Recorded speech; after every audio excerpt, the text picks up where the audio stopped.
నాకు కొంచెం చోటిస్తావా? ఈ మాట పప్పుగాడినాలి. ఏం చేస్తాడు? అయినా వాడికి ఉందిలే నీ చేతిలో. కొత్త కనిపిస్తున్నావు.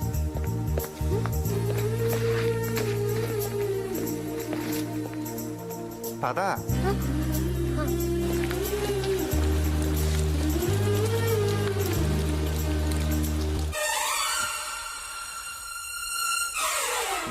సార్, సిద్ధార్థకు కోర్టు ఇచ్చిన టైము ఇంకా 12 గంటలే మిగిలి ఉంది. ఈ లోపు ఏం చేస్తారో చేయండి. ఇన్నాళ్ళు ఆ సిద్ధార్థ గాడి మూమెంట్స్ మనకి క్లియర్ గా తెలియలేదు, అందుకే వాడు మనతో ఆడుకున్నాడు. ఇప్పుడు వాడి రూట్ క్లియర్ గా ఉంది. రేపు ఉదయం కోర్టుకు వచ్చి తీరుతాడు. హైకోర్టుకు వెళ్లి అన్ని దారులని బ్లాక్ చేసి వాడికి స్పాట్ పెట్టండి. చాదర్ బీచ్, పురాణపూల్ బీచ్, మదీనా హోటల్, సిటీ కాలేజ్, ఈ రోడ్లని బ్లాక్ చేయండి.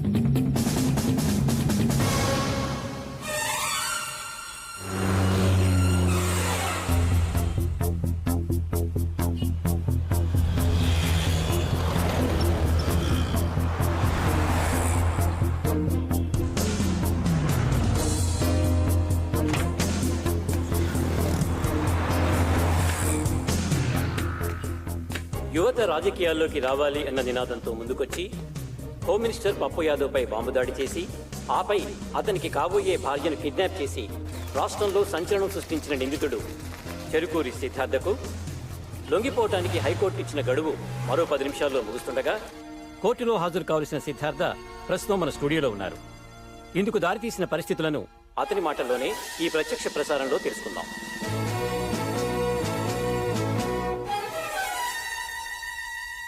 కోర్టులో మీ ముందు బోన్లో నిలబడాల్సిన నేను ఇలా టీవీ ద్వారా కనిపిస్తున్నందుకు క్షమించండి యువర్ ఆనర్. నేను కోర్టుకు వచ్చేలోగానే నిజాన్ని చంపేయడానికి పప్పు యాదవ్ తన మనుషుల్ని పురమాయించాడు. ఇలాంటి పరిస్థితుల్లో న్యాయం చచ్చిపోకూడదనే ఉద్దేశంతో విచారణ వీడియో కాన్ఫరెన్స్ ద్వారా జరపమని వేడుకుంటున్నాను. ప్రొసీడ్. 2001 సవరణ దృష్టిలో పెట్టుకుని నాకున్న విశేష అధికారాలతో అనుమతిస్తున్నాను. మీరేం చెప్పదలుచుకున్నారు? శ్రీశ్రీ గారు అన్నట్టు ఈ దేశం ఎముకలు కుళ్ళిన వయసు మళ్ళిన సోమరపోతులది కాదు, మాది. ఈ దేశం స్విస్ బ్యాంకులో డబ్బులు దాచుకోవటానికి దేశాన్ని తాకట్టు పెట్టే రాజకీయ నాయకులది కాదు, మాది. ఈ దేశం పోలీసుల చేతిలో ఉండాల్సిన తుపాకుల్ని ఫ్యాక్షనిస్టుల చేతిలో పెట్టి రౌడీ రాజ్యం చేయిస్తున్న హత్య రాజకీయవాదులది కాదు, మాది. ఈ దేశం తండ్రి చేస్తే కొడుక్కి, భర్త చేస్తే భార్యకి, అన్న చేస్తే తమ్ముడికి సీట్లు ఇచ్చే అవకాశవాద పార్టీలది కాదు, మాది. మా యువతరానిది.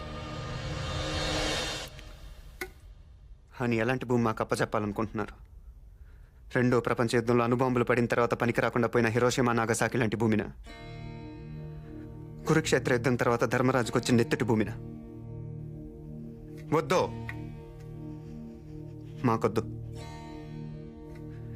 మాకు సుజలాం సుఫలాం సస్యశ్యామలంగా కనిపించే భారత భూమి కావాలి. ఆ భూమి మాకు మిగలనిస్తారా? విదేశీయులకు అమ్మేసి మా నేల మీద మమ్మల్ని పాలేరం చేస్తారు. ఒకప్పుడు చేలో వరేస్తే ఇంత ఆదాయం వస్తుందని, పళ్ళ తోటలైతే ఇంత లాభం వస్తుందని అందరూ ఆశపడేవారు. రాజకీయాల్లోకి వస్తే దిమ్మ తిరిగిపోయే ఆదాయం వస్తుంది అనుకుంటున్నారు. ఒకప్పుడు పోలీసులను చూస్తే సామాన్యుడికి భయం, ఇప్పుడు పొలిటికల్ లీడర్స్ని చూస్తే పోలీసులకు భయం. రౌడీలు, గూండాలు చేరి రాజకీయాలను రణరంగంగా మారుస్తున్నారు. సామాన్యులు రాజకీయాల్లో అడుగు పెట్టాలంటే భయపడుతున్నారు. ఇలాంటి పరిస్థితుల్లో ప్రజలకు సేవలు చేయాలనుకునే విద్యార్థులు, మేధావులు, సంఘ సంస్కర్తలు ఏ ధైర్యంతో రాజకీయాల్లో అడుగు పెడతారు? ఈ దేశాన్ని ఎవరు ముందుకు నడిపిస్తారు? తన జీవితం ప్రజాసేవకే అంకితం అంటూ బిడ్డలను కూడా కనకుండా కడదాకా ప్రజాసేవకి అంకితమైన ఒక పుచ్చలపల్లి సుందరయ్య కావాలి. కట్టు బట్టలు తప్ప కార్లు, మేడలు ఆశించిన ఒక వావిలాల గోపాలకృష్ణే కావాలి. ఈ దేశానికి 2 సార్లు ప్రధానమంత్రిగా పనిచేసిన సొంత ఇల్లు కూడా సంపాదించుకుని గుల్జారీలాల్ నందా కావాలి. శ్యామ్ ప్రసాద్ ముఖర్జీ, బిఆర్ అంబేద్కర్, లాల్ బహదూర్ శాస్త్రి, అబుల్ కలాం ఆజాద్, కామరాజ్ నాడార్, ప్రకాశం పంతులు, వీళ్ళు కావాలి. సామాన్యంగా యువతరం దారి తప్పిందంటారు. నిజానికి దారి తప్పింది రాజకీయ. దాన్ని యువతరం దారిలోకి తెచ్చుకోవడానికి చేసిన ఈ ప్రయత్నం మాది యువరామర్. ప్రస్తుత రాజకీయాల్లోని లోపాలను ఎత్తి చూపించావు, కానీ నువ్వు చేసిన పని ఎలా సమర్థించుకుంటావు? నేను జైలు నుంచి పారిపోయే ముళ్ళును ముళ్ళుతోనే తీయాలని తీవ్రవాదం కాలేదు. సరైన సమయంలో సహాయం అందక నిరాశలైపోయిన వాళ్ళకి న్యాయం జరిగేలా చేశాం. అంతేకాదు, న్యాయస్థానం మీద ఉన్న గౌరవంతో ఒక పౌరుడిగా సాక్ష్యాలు సంపాదించాను. ఏమిటా సాక్ష్యాలు? ముండి నాని, ఎంత పని చేసావు బావా. నీ కళ్ళలో ఆనందం చూడాలనుకుంటే నా కళ్ళలో చావు చూడాలనుకున్నావు. నిన్ను కాదట చెల్లి కోసం నువ్వే కావాలనుకున్నాను. నీ బామర్తినే తింటుతో చంపేస్తూ ఎన్ని చేశాను బావ నీ కోసం. ఈ స్టూడెంట్ కుర్రాల్ని అడ్డం తొలగించాలని నీ మీద బాంబు వేసినట్టేసి నిన్ను కాపాడి వీళ్ళే చేశారని బొక్కలు తోయించాను. నీ మీద అనుమానం రాకూడదని ఎన్నోసార్లు జైలుకెళ్ళాను, దాక్కున్నాను. సిద్ధార్థ, వాళ్ళ స్నేహితుల వల్ల ప్రజలకి ఎంత మంచి జరిగిందో ప్రత్యక్షంగా చూడగలిగాను. అంతేకాదు, పప్పు యాదవ్ లాంటి రాక్షసుడి బారి నుండి ప్రజలే కాదు, నాలాంటి అమ్మాయి కూడా రక్షించబడినందుకు, నాకు వాళ్ళ ఆశయంలో పాలు పంచుకునే అవకాశం కలిగినందుకు ఆనందించడమే కాదు, గర్వపడుతున్నాను కూడా. ఎన్నికలప్పుడు జరిగిన బాంబ్ బ్లాస్టింగ్ కేసులో సిద్ధార్థని అతని మిత్ర బృందాన్ని నిర్దోషులుగా భావిస్తున్నాం. ఇదే కేసులో పరకాల పురుషోత్తం యాదవ్ ఎలియాస్ పప్పు యాదవ్ని ప్రధాన నిందితుడిగా భావిస్తూ రెండవ నిందితుడైన జొన్నలగడ్డ వెంకట్రావు ఎలియాస్ మొండినానిని తక్షణం పోలీసులు అదుపులోకి తీసుకోవాల్సిందిగా ఆదేశిస్తున్నాం. ఇకపోతే సిద్ధార్థ జైలు నుంచి తప్పించుకోవటం, వరలక్ష్మిని కిడ్నాప్ చేయటం అతను చేసిన నేరాలు. ఈ కేసులో అతనికి బెయిల్ ఇస్తూ తదుపరి విచారణకి ఆదేశిస్తున్నాం.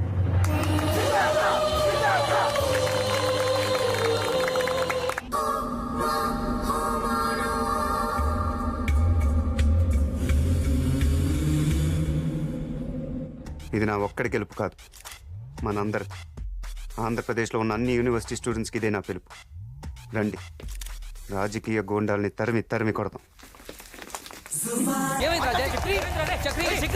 ఏం జరిగింది తెలీదు. టైం లేదు, బండి రెడీ చేయండి. ఏం జరిగింది? చక్రి కల్దురు, చక్రి నీకు లేకుంటే చక్రి నంచాడు. చక్రి నీకేం కాదు, చక్రి నంచాడు. నంచాడు, నంచాడు.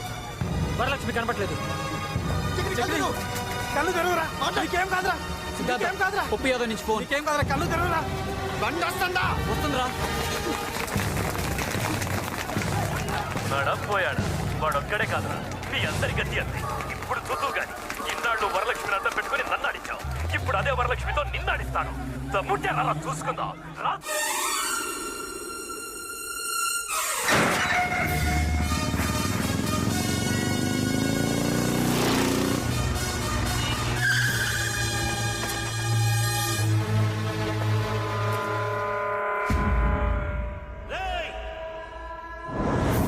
వాడి ప్రాణాలు పైకి పోవాలి కానీ వాడు ప్రాణాలతో పైకి రాకూడదు. ఏసైండ్రా. ఏంటే నీ బొంగులో ధైర్యం? నిన్ను పాడు చేయలేనా? వాణ్ణి చంపలేనా? సరే, వాణ్ణి చంపి వాడి శవం సాక్షిగా మనం శోభనం చేసుకుందాం.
యుద్ధం తప్పనిసరైనప్పుడు రాముడు సైతం సైనికుడై పోరాడక తప్పలేదు.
రావద్దు రావద్దు.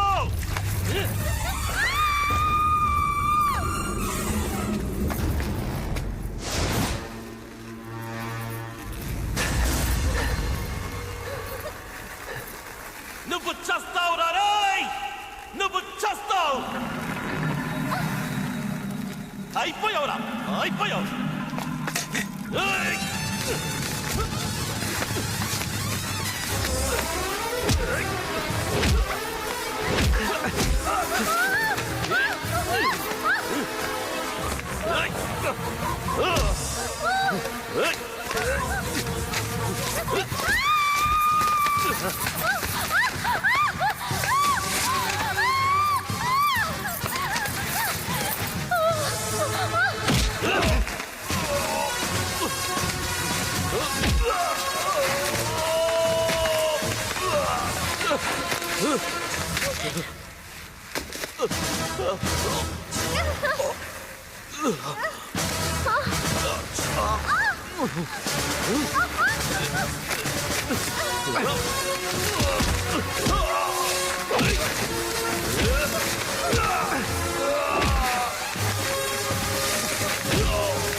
చంపితే నాలాగే నువ్వు గూండావైపోతావు. గూండాలు రాజకీయాల్లోనే లేకుండా ఏరేస్తారన్నావుగా, ఇప్పుడు నువ్వు చేరిపోతావా? అయితే రా చంపు, చంపరా. ఈ దేశంలో రాజులు పోయారు, బ్రిటిష్ వాళ్ళు పోయారు, జమీందారులు పోయారు, మేమే ఉన్నాం. గూండాలదే రాజ్యం. మమ్మల్ని ఎవ్వడు ఏమీ చెయ్యలేడురా. రారా చంపు, లే చంపరా.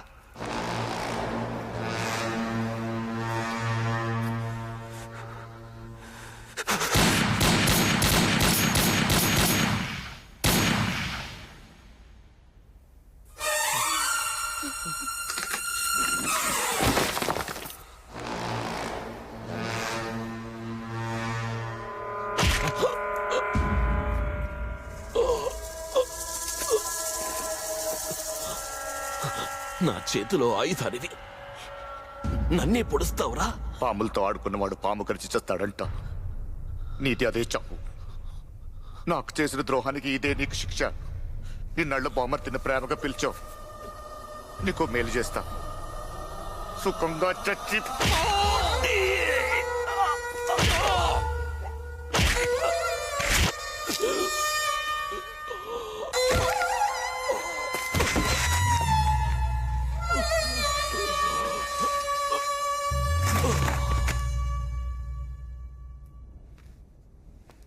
శత్రుశేషం ఉండకూడదంటారు. నా బావ కాదు, నువ్వు శత్రువు. నా బావని నేను చెప్పేశాను. నువ్వు బ్రతుకుంటే నా జాతే ఉండదు.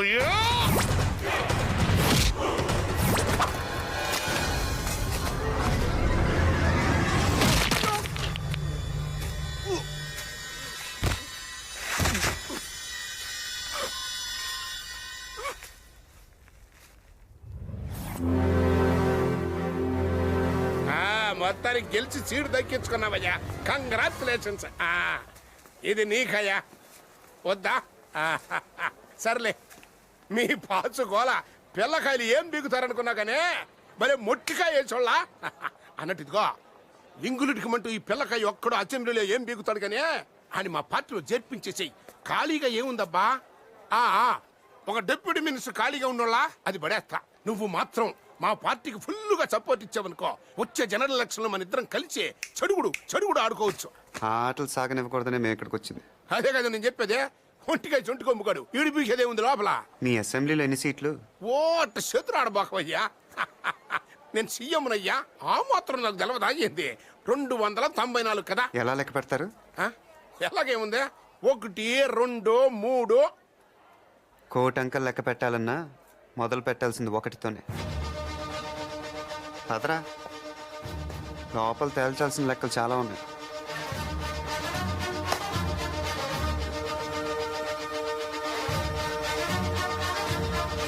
కలుద్దాం.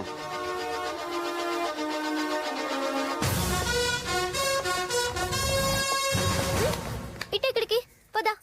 ఎక్కడికి? బామ్మ దగ్గరికి. ఎందుకు? ముహూర్తాలు చూసుకోవాలి కదా. ఇక వేరే పని లేదే? లేదు, పద. అవును, నువ్వు గోదావరి ఎప్పుడైనా చూసావా? ఎంత పెద్దగా ఉంటుందో. ఎంచక్క మా ఊరు లాంచ్లో వెళ్ళొచ్చు. నీకు నీట్గా ఉంది కదా. అంతకంటే పెద్ద గండాలే దాటేశాను. ఇప్పుడేం భయం లేదు. అయితే నాకుందలే నీ చేతిలో.